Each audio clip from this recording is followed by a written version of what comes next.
see if you can create two equations based on those words, and then I'll put it up in a second so we can check. All right, let's see how you did. I'm going to make my first number x and my second number y. Is that what you guys chose? Yeah. All right. I mean, you could be creative. You could have gone with, like, you know, E and H if you wanted to.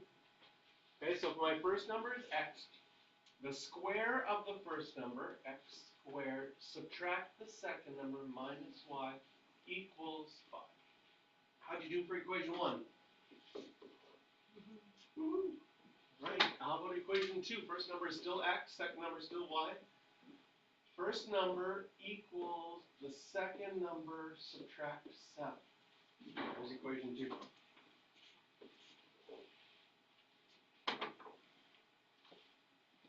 Do you already have a variable by itself? Yes, the x is already by itself. So we can take what x is equal to and substitute it into the other equation. Now in the other equation, the x is squared, so if I substitute y minus 7 in for x, it still has to get squared. Minus y equals 5. It's a quadratic equation. I'm going to FOIL things out and get it so that I can hopefully factor.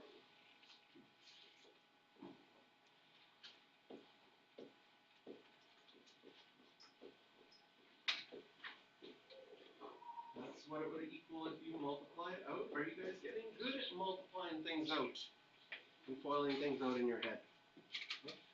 Now, be very careful, because making a small mental math mistake can change this question to being doable to very hard. For example, math teachers, your textbook, in this unit, like your answers to be nice points. Makes the mental math easier. If you make one tiny mental math mistake, let's say you just wrote down the wrong side, okay? Then most likely your question can only be solved with the quadratic formula. And if your answers for y are like -3 plus or minus the square root of 52 over 4, and now you have to plug that back in to find x, it's not very nice, is it? I will still give you full marks if you do everything right after that, but your life is a lot more difficult if you make mistakes. So be careful. Check your work as you're going along, because you don't want to do more difficult questions than you have to. It's funny, I said that to the other class, and the next line, I made a mental math mistake. I told them I did it on purpose. Okay, don't tell them. On video, I'm screwed. Oh wow. So y squared, minus 14 minus, it'll be minus 15y, and 49, if I bring the 5 over, will be plus 44. Again, if you didn't make a mistake, it should probably factor nicely. Well, y squared would have to be y and y. Anybody see numbers for 44 that outside and inside would make 15? 11 and 4 make 44, right?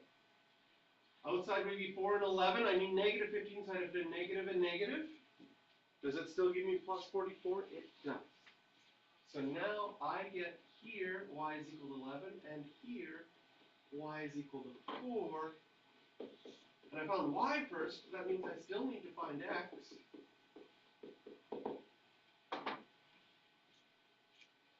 Take a peek at the original equations.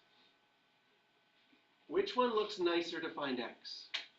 Equation 1 or equation 2? Probably equation 2. Probably equation 2, because it's just y minus 7.